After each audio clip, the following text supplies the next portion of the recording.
Setiap kita pasti ingin sukses dalam segala hal yang kita kerjakan. Sukses dalam mengejar karir, dalam membangun bisnis, atau mungkin juga ingin sukses mengerjakan sebuah proyek. Kita semua memuja-muja cerita kesuksesan seseorang. Apalagi jika seseorang tersebut nampaknya mustahil untuk meraih kesuksesan. Dalam video ini, kita tidak akan membahas tentang apa arti kesuksesan. Kita akan membahas bagaimana caranya untuk sukses dalam apa saja yang kita kerjakan. Entah kamu sedang membangun karir, bisnis, membuat karya seni, atau apapun itu. Ada orang mengatakan, sukses adalah hak semua orang. Namun aku kurang setuju. Bagiku, sukses adalah hak sebagian orang saja. Inilah hukum alam. Saat kita mendengar atau membaca cerita tentang sebuah kesuksesan, kita mungkin sering lupa ada proses yang harus dijalani setiap orang untuk bisa mencapai hasil tersebut. Kita seringkali hanya melihat hasil yang dicapai dan kurang memperhatikan kesulitan-kesulitan yang dilalui untuk mencapai hasil tersebut. Kita mungkin akan merasa terinspirasi dengan cerita-cerita sukses, kemudian termotivasi untuk mengerjakan sesuatu apapun itu. Kemudian di tengah jalan, kita akan menemui kesulitan dan akhirnya berhenti.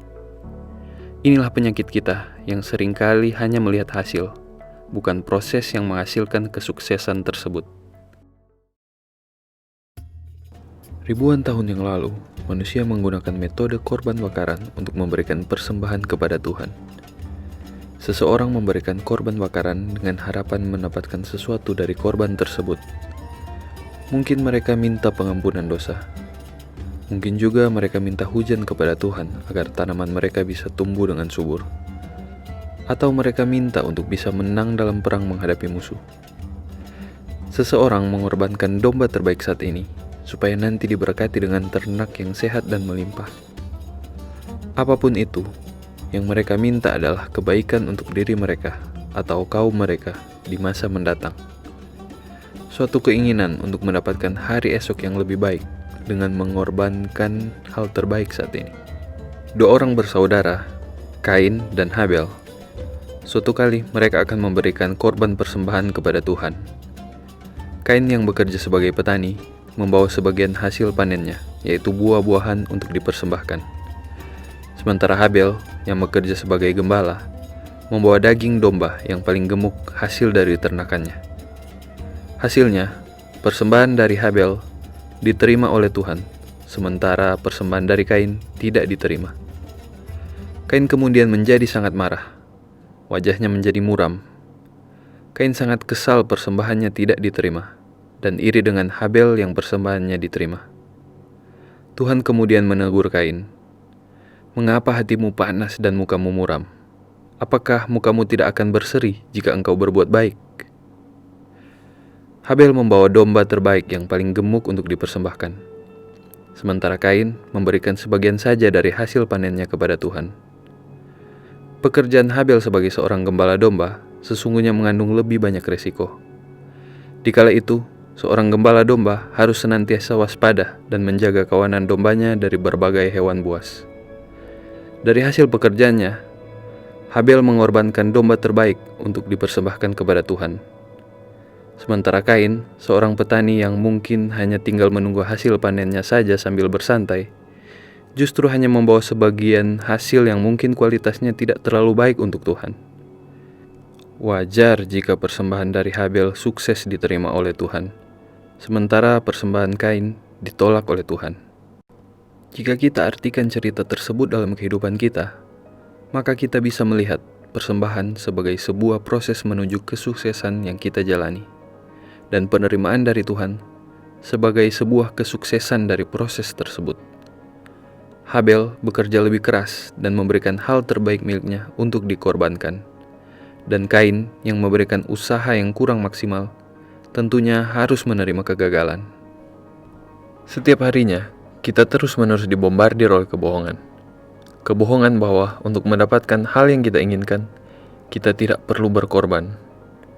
Minum pil ini dan kamu akan jadi kurus tanpa harus diet dan olahraga. Ikut seminar ini dan kamu akan jadi kaya dengan cepat. Kita lupa bahwa selalu ada harga yang harus dibayar untuk mendapatkan sesuatu yang kita inginkan. Untuk jadi kurus, kamu harus berolahraga dan diet ketat. Untuk jadi kaya, kamu harus kerja keras bertahun-tahun dan juga melek secara finansial. Kamu lihat di balik seorang yang jago main piano, ada waktu ribuan jam yang sudah dia korbankan untuk belajar dan berlatih. Di balik orang kaya 7 turunan, ada turunan pertama yang bekerja keras banting tulang agar keturunannya bisa hidup dengan sejahtera. Di balik peradaban maju seperti peradaban barat, ada para leluhur yang berjuang dan berperang untuk mempertahankan nilai-nilai dalam kebudayaan mereka. Tidak usah jauh-jauh, jika saat ini kamu sedang kuliah, di balik itu ada orang tuamu yang setiap hari banting tulang dan berkorban agar bisa terus membiayai kamu kuliah sampai sarjana. Maukah kamu mengorbankan milikmu terbaik saat ini untuk bisa mendapatkan suatu hal yang lebih baik di hari depan? Maukah kamu mengorbankan waktu bersantaimu, mungkin untuk nongkrong atau sekedar main game?